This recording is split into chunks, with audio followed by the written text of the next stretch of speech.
Well, hey, welcome everybody. This is our first OSHA Quick Take of 2024 with Conn Maciel Carey, and we've got Lindsay Salvo and Eric Conn with me today. And this is Eric was sharing some notes, and I think we agree it's our favorite webinar of the year, where we get to look back at how well the CMC team did at predicting what was going to happen in 2023, and then predicting what's going to be in store for us in 2024. And today, Lindsay and Eric are going to touch on enforcement updates, rulemaking updates, and then what to expect in an election year. So with that, I will turn it over to Eric. Well, thanks, Scott. It was a fun year in 2023 doing these with you, and I appreciate the return invitation to talk through our webinar series with you. And you know that we were prescient in our predictions at the beginning of last year, if we even mentioned that we made predictions this year.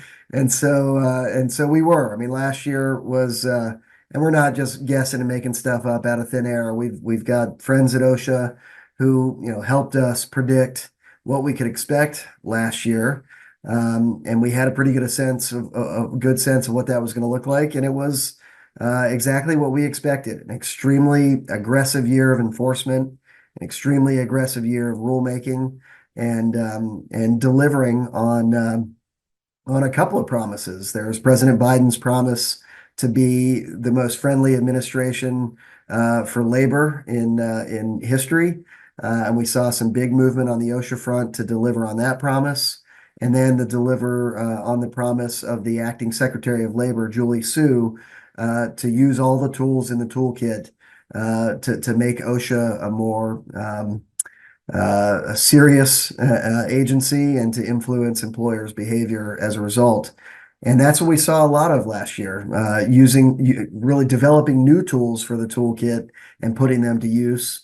We talked about really not knowing what it was going to look like, but some big changes coming to the Severe Violator Enforcement Program and to OSHA's per instance enforcement authority last year. And we predicted that that was going to happen and what we thought it was going to look like. And OSHA delivered on that. We saw a major change in OSHA's Severe Violator Enforcement Program last year that we predicted would expand the number of employers that qualify into this dreaded program. And looking back at the end of the year, we saw that OSHA, in fact, nearly quadrupled the number of employers that fell into that program last year compared to the years before that. The instance by instance or per instance citation authority we predicted was going to expand the circumstances when OSHA would use that authority, the types of employers eligible for that particular enforcement challenge, and just the frequency of using that enforcement tool. And OSHA announced that change in the middle of the year and started to deliver on that at the very end of calendar year 2023. That involved going from just willful violations that could be cited per instance to now serious and other than serious violations. And we've even seen some instances of per instance repeat violations.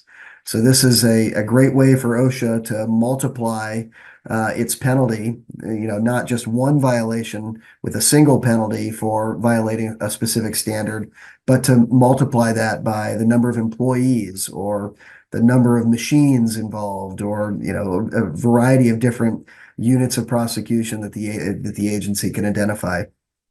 And we started to see the effect of that at the end of the year. And really, the end result of these new tools and just a general enforcement heavy mindset, and really sort of moving out of the fog of COVID-19, was that every measure that you could imagine for enforcement last year was up big. Penalty authority, number of inspections, enforcement actions with $100,000 or $250,000 or $1 million total penalties up big relative to any year in OSHA's history. New national emphasis programs. We always talk every year about the trend of repeat citations, or citations characterized as repeat, on the rise. and that happened again. But another big development was a huge surge in citations characterized as willful this year. We haven't looked at the data yet, but anecdotally, it sure felt like we were seeing more criminal investigations, criminal prosecutions, and plea outcomes than we'd ever seen. So we saw last year a huge burst in OSHA enforcement, sort of coming out of the COVID fog. OSHA finally delivering on the priorities that it expected, I think, from a Biden administration during this administration. So that's what we'll be getting into, sort of looking backwards and looking ahead to 2024 about how OSHA is going to use these tools and new tools to ratchet things up from an enforcement standpoint in 2024. And I think Lindsay's going to talk a little bit about the rulemaking side, both, what has happened in 23 and what to expect in 24. And Kate can chime in on any of that as she's dropped into this call as well. Thanks, Eric. Yeah, I think we'll definitely spend a good portion of the webinar coming up talking about the rulemaking efforts, because we think, even though there might be the impression from some that this administration has not been big on rulemaking, we would disagree with that. You have to consider the fact that a couple of the years of this administration were really focused on COVID-19, and there were several rulemaking efforts during the height of the pandemic, and even after we sort of started seeing the downturn in cases in regard to COVID-19 and regulating COVID-19. So that took up a significant portion of OSHA's focus during this administration. But there's also been a lot of additional activity. One of the things that we saw in 2023 was OSHA finalized and promulgated its E-Recordkeeping rule. And that saw significant changes and a significant increase in the data burden on a lot of employers. OSHA really expanded the types of employers that were going to have to submit record-keeping data or are going to have to submit record-keeping data this year. And they also significantly expanded the type of record-keeping data that would have to be submitted. It was 300 A's. Now, for a lot of employers, it's going to be 300 logs and 301 incident reports. So that is a really significant change, a really significant burden for many employers. And definitely something that we will discuss in more detail during our upcoming webinar. In addition, we saw OSHA, in our feeling anyway, kind of come out of nowhere with this worker walkaround rule.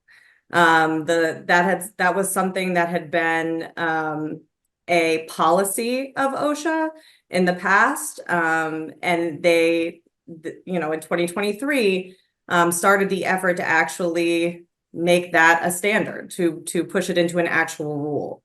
So that is something they've pushed really hard on.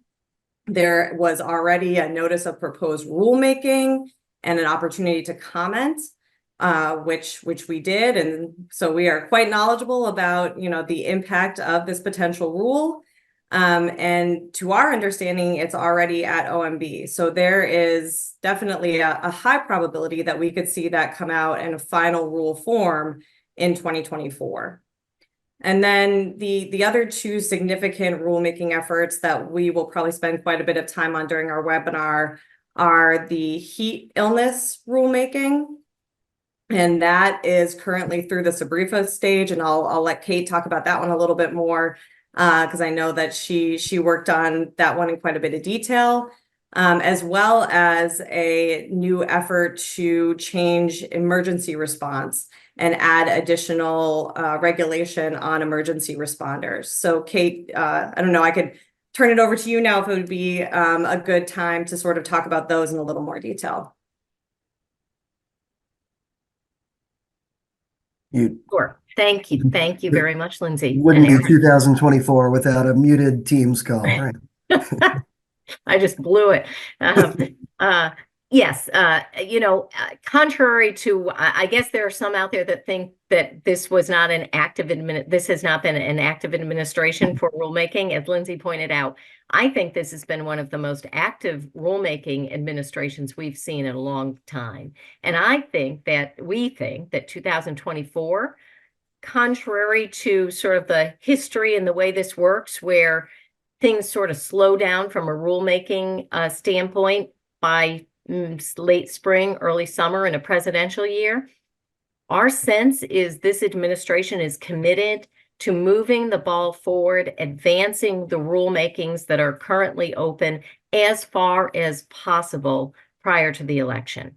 So heat, as Lindsay pointed out, is a #1 priority for this administration. The SBREFA process has unfolded. And the next major step that we'll see is an actual proposed rule. We expect that we will see that during this 2024 year. We have a sense, because we've been working with the coalition very, very closely to, sort of gain insight and impact and influence OSHA as to the scope and terms of that rule. So we have a very good sense of it, and we're working closely to make sure even the proposal, we hope, is going to come out in a sensible fashion. We'll see when we actually see the Federal Register. But in addition to heat, as Lindsay mentioned, we've got the emergency response rule, which is broader than we anticipated. That's out, and they're actively focused on it. In addition, HAZCOM, we're going to see a HAZCOM rule this year. I don't know whether it's going to be litigated or not, but it is, it is primed to be issued as a final rule, which is an update of the existing hazard communication GHS standard that was promulgated originally in 2012. OSHA is also very focused on the lead rulemaking. We don't know whether we'll see a proposal in 2024 or not, but they're certainly going to advance the ball on the area. They're collecting data right now. The purpose of the lead rulemaking, #1, is to reduce the level at which the threshold at which you remove a worker from a workplace where based on their blood lead level, and the level at which you can put them back in the workplace based on, again, blood lead levels. That's a rule that I think most people think, or at least that aspect, is not controversial. However, if OSHA expands that rule and attempts to change in some dramatic fashion the permissible exposure limit, the airborne exposure limit that is established for lead, that is going to be extremely controversial. California is already doing it, and so we're watching that one carefully. Also, workplace violence for the healthcare industry, that's a top priority of this administration. They have a lot of priorities. We don't know exactly which one is going to, sort of lead the sort of stay in the lead, except heat. I think we can pretty easily say heat is probably their #1 priority for advancement in 2024. Eric, were you going to say something? I mean, I expect EPA is going to finalize its RMP amendments within, sort of the any day now time period, which means OSHA is going to dust off its PSM rulemaking to try to keep those two rules aligned. I expect to see a lot of activity on that in 2024. And infectious diseases. I mean, I was just reading that, although it is maybe not as serious, the current iteration of COVID-19 is maybe not as impactful. We are about to experience, or we're in the middle of experiencing, another massive wave of infections there. And so I think OSHA will be under some pressure to move on its general infectious disease rule. And I think your point is exactly right, that usually in an election year, these agencies try to hide under the radar. I think they feel cheated by the first couple of years with COVID just sucking all the air out of the room. They're going to push really hard to the finish line here and try to get as much done as they can. It's going to be an unusual election year and a super aggressive rulemaking period for sure. Yeah. And the same from the enforcement standpoint. We've got these new national emphasis programs and these new enforcement tools. They're not going to waste those, and we're going to see probably yet another record-setting year for significant enforcement actions and major enforcement activity. So that's the doom and gloom that we'll be sharing with everybody for the full webinar later this month. And we look If- forward to having that discussion. Yeah, and Scott, if that the politics of this year are going to be really interesting, and we're fascinated by this, number one, and we're keeping our track of it very carefully. Typically, the reason the rulemaking apparatus and probably at least on the significant enforcement side, significant enforcement slow down in the second half of a presidential election is because the Department of Labor and the White House want to not rock the boat, right? Here, we think that OSHA is being fully supported by the Department of Labor and Assistant and Secretary Sue, and her commitment to safety and health is being driven hard. And so it's sort of the opposite of the internal politics that you typically see in an election year, where I think from above, OSHA is being pressed to move, rather than saying, well, let's think about the impact of the optics of this. Let's slow things down a bit here until the election. So fascinating stuff. Yeah.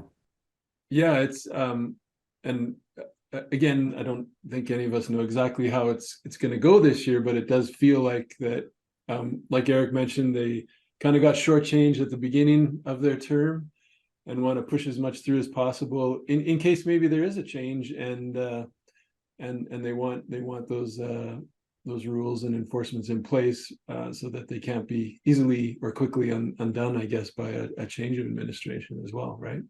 Yeah, That's and one of the things we'll have our colleagues also from California participating in the webinar later this month, so we'll get a little bit of a look back and preview of what's going on in California, and they are not influenced at all by federal presidential elections, and they will continue to do what California does.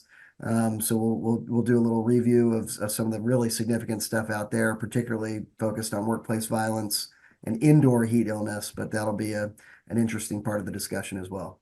Yeah, and I think one of the quick takes we did later in the year was around some of the big changes in Cal OSHA, and it sounds like they lead the charge in a lot of respects, so that even if you're not in California, you should be paying attention to what's going on, because it may come to a state near you.